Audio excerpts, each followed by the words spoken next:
আর এখন দেখা যাচ্ছে যৌবনে যে যত বেশি শয়তান ছিল, বার্ধক্যে আরো বড় শয়তান হচ্ছে। যৌবনকালে যে যত বড় যে লেভেলের শয়তান ছিল, বার্ধক্যে আরো বড় লেভেলের শয়তান হচ্ছে।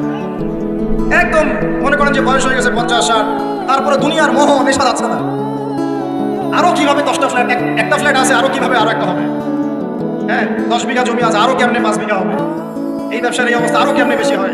সারাদিন দুনিয়া দুনিয়া দুনিয়া নিয়ে। দুনিয়াদার ব্যক্তিদের হাতে কি সমাজ ইসলামিক বিপ্লব হয়? দুনিয়াদার মানুষদের হাত দিয়ে কি ইসলামের বিপ্লব হয়েছে? নাকি আল্লাহ এবং তার রসুলের প্রেমে বা ইশকে পাগল এই মানুষদেরকে দিয়ে দিনের খেদমত হয়? কোনটা বলেন? যারা আল্লাহ এবং তার রসুল এবং তার দিনকে মহব্বত করে এই মানুষদেরকে দিয়ে দিনের খেদমত হয় না? যুবকদের সামনে ভবিষ্যৎ পড়ে আছে এবং এই বাংলার ভবিষ্যৎ তাদের হাতেই আছে। এই বাংলাদেশের ভবিষ্যৎ কাদের হাতে? ইয়াংদের হাতেই। যে যেখানে থাকো না কেন, প্রশাসনে হোক, রাজনীতির মধ্যে হোক, অর্থনীতির মধ্যে হোক, মেডিকেল সেক্টরে হোক, ইঞ্জিনিয়ারিং সেক্টরে হোক, বেসরকারি চাকরি হোক, হ্যাঁ, আলেম ওলামার ওলামা একরামদের সেক্টরে হোক, মসজিদে হোক, মিঙ্গরে হোক, যুবকরা যে যেখানেই যাবেন ইনশাআল্লাহ আল্লাহ এবং তার রাসূলের বিধান মেনে চলবেন ইনশাআল্লাহ। এই কাজটা যদি করতে পারেন সত্যিকার অর্থে দেখবেন বাংলার মাটিতে দিন কায়েম হয়ে যাবে ইনশাআল্লাহ। এখন আসি মূল কথা। এতক্ষণ যে কথাগুলো বললাম, ওই মোবাইল ফোন থেকে শুরু করে আপনাদের হাতে ধরিয়ে দিলাম, এখন থেকে আর আল কোরআন। স্মার্টফোনের সময় কম, কোরআনের সময় বেশি। রাজি আছে কিনা? স্মার্টফোনের সময় কম, কোরআনের সময় বেশি। রাজি আছে কিনা? আল্লাহ তৌফিক দান করুন। এবার আসেন আজকের আলোচনার সংক্ষিপ্ত করে দিই। আলোচনা বৃষ্টি যে কোনো সময় বৃষ্টি হতে পারে।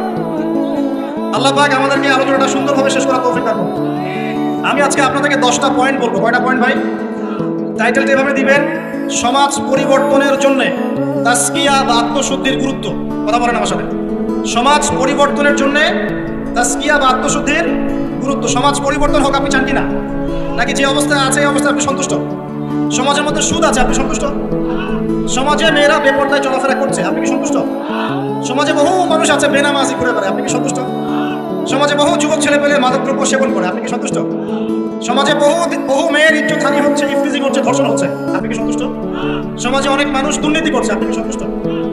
সবচেয়ে বড় কথা, সমাজে আল্লাহ এবং তার রাসূলের যে ঐশী বিধান এটা প্রতিষ্ঠিত নাই, এতে কি আপনি সন্তুষ্ট? এখন আপনি কি চান যে এই সমাজটা আলোকিত হোক, কোরআন এবং সুন্নাহর আলো সমাজে ছড়িয়ে পড়ুক? এটা কি আপনি চান? এটা আমাদের প্রথম প্রশ্ন, আমরা চাই কিনা? আমরা কি চাই? আচ্ছা, তাহলে আল্লাহ রাব্বুল আলামিন কোরআন এবং সুন্নাহর মধ্যে কিছু দিক নির্দেশনা দিয়েছেন। আমি এই পুরো জিনিসটা থেকে 10টা মৌলিক পয়েন্ট আপনার সাথে শেয়ার করছি। আমরা যদি সামাজিক পরিবর্তন চাই, সর্বপ্রথম প্রয়োজন হচ্ছে তাসকিয়া বা আত্মশুদ্ধি। এই তাসকিয়া মানে কি ভাই? আমার সাথে কথা বলবেন। আত্মশুদ্ধি। আত্মশুদ্ধি মানে নিজের পরিশুদ্ধি, নিজের পরিশুদ্ধি। দেখুন, রাসূলুল্লাহ সাল্লাল্লাহু আলাইহি ওয়াসাল্লাম যখন সমাজে দাওয়াতি কাজ শুরু করলেন, আল্লাহর নবী কি এমন মানুষ ছিলেন যে খালি কথা বলতেন, নিজে আমল করতেন না? এমন মানুষ ছিলেন না? নিজে যেটা বলতেন সেটা আগে করে দেখাতেন। কোনটা বলেন তো? নিজে যেটা বলতেন সেটা করে দেখাতেন। আমরা নামাজ পড়ি কয় ওয়াক্ত? 5 ওয়াক্ত। নবীজি নামাজ পড়তেন কয় ওয়াক্ত জানেন? 8 ওয়াক্ত। কয় ওয়াক্ত? এটা তো নতুন শুনলেন না। 5 ওয়াক্ত নামাজ তো তিনি পড়তেনই, তার পাশাপাশি পড়তেন তাহাজ্জুদ। 5 আর আগে কত হলো? 6। এরপরে পড়তেন ইশরাকের নামাজ, কত হলো? 7। এরপরে পড়তেন চাষতের নামাজ, সালাতুদ দুহা, কত হলো? যে মানুষটার আগের কোনো গুনাহ নাই, পরেও কোনো গুনাহ নাই, যে মানুষটা পবিত্র, যার আমলনামায় কোনো গুনাহই নাই, যে মানুষটাকে আল্লাহ বাছাই করেছেন সমাজ পরিবর্তনের জন্য, মানুষকে দিন শেখানোর জন্য, পথ ভোলা মানুষগুলোকে জান্নাতের পথে আনার জন্য, সেই মানুষ নিজে অন্যকে বলছেন 5 ওয়াক্ত নামাজ পড়ো, নিজে পড়ছেন 8। তার মানে এখান থেকে আপনাকে বোঝাতে চাইলাম, সমাজ পরিবর্তন করতে হলে যারা এই কাজ করতে চাবেন তাদের নিজেকে আগে পরিশুদ্ধ হতে হবে, অন্যের চাইতে বেশি আল্লাহওয়ালা হতে হবে। আল্লাহ পাক তৌফিক দান করুন।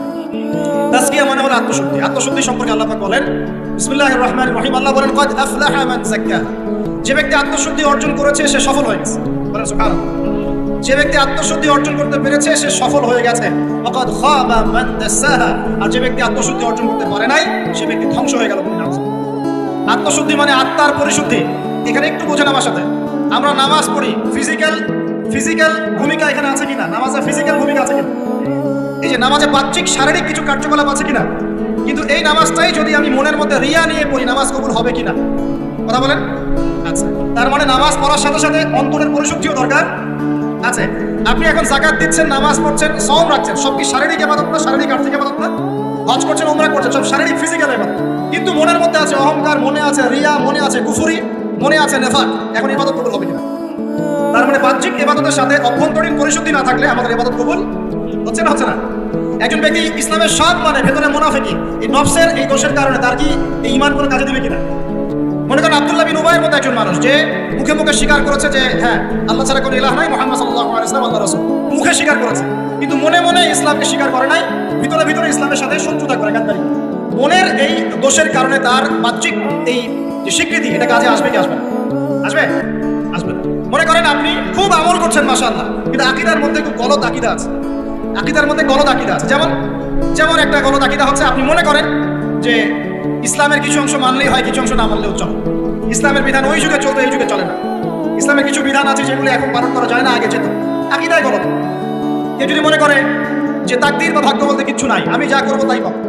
কেউ যদি মনে করে যে আল্লাহ রাব্বুল আলামিনের জাত এবং সিফাতগুলো এগুলা মানার দরকার নাই, শুধু আল্লাহকে রব হিসেবে মানলেই হয়।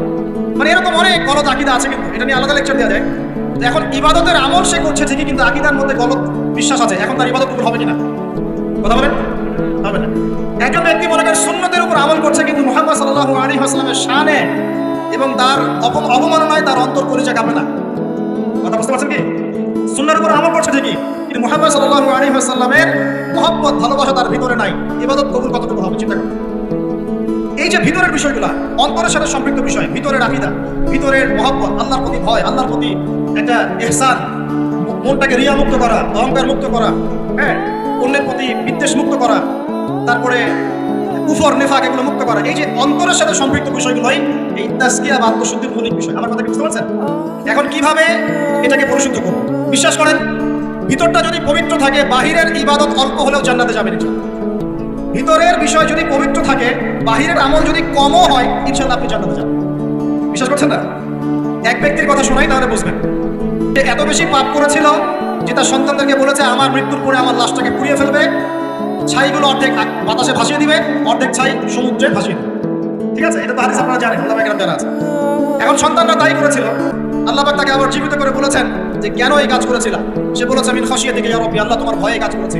ওয়া আনতা আ'লামু মিন্নি, আপনি আমার চেয়ে ভালো জানেন যে আমি আপনার ভয়ে করেছি না অন্য কোনো কারণে করেছি। আল্লাহ পাকের ভয়ে সে এমন একটা কাজ করেছে যে কাজটা কিন্তু মনে হচ্ছে কুফরি, কারণ সে মনে করছে আল্লাহ তাকে আবার পুনরুজ্জীবিত করতে পারবে না, তাই সন্তান থেকে বলছে আমাকে পুড়িয়ে ছাইটাই ভাসিয়ে দিস। আল্লাহ পাক বলছেন কেন করেছো? সে বলছে তোমার ভয়, আল্লাহ তোমার ভয় করেছে। আল্লাহ পাক তাকে বললেন তুমি যদি আমার ভয়ে করে থাকো, আর হ্যাঁ তুমি আমার ভয়ে করেছিলে, আজকে আমি তোমাকে মাফ করে দিলাম। যাও। সেই ব্যক্তি বলেছিল আমার চেয়ে বড় পাপ কেউ করে নাই, আল্লাহ যদি আমাকে ধরতে পারে তাহলে খবর আছে। তার মানে তার ধারণা আল্লাহ তাকে ধরতে পারবে না, এটা কুফরি আকীদা। তারপরে আল্লাহ পাক তাকে কিন্তু মাফ করলেন। কেন? সে বলছে আল্লাহ আমি শুধু আপনার ভয়েই কাজটা করেছি, আর আপনি খুব ভালোই জানেন আমি আপনার ভয় করেছি। এই যে ভিতরের পরিশুদ্ধতার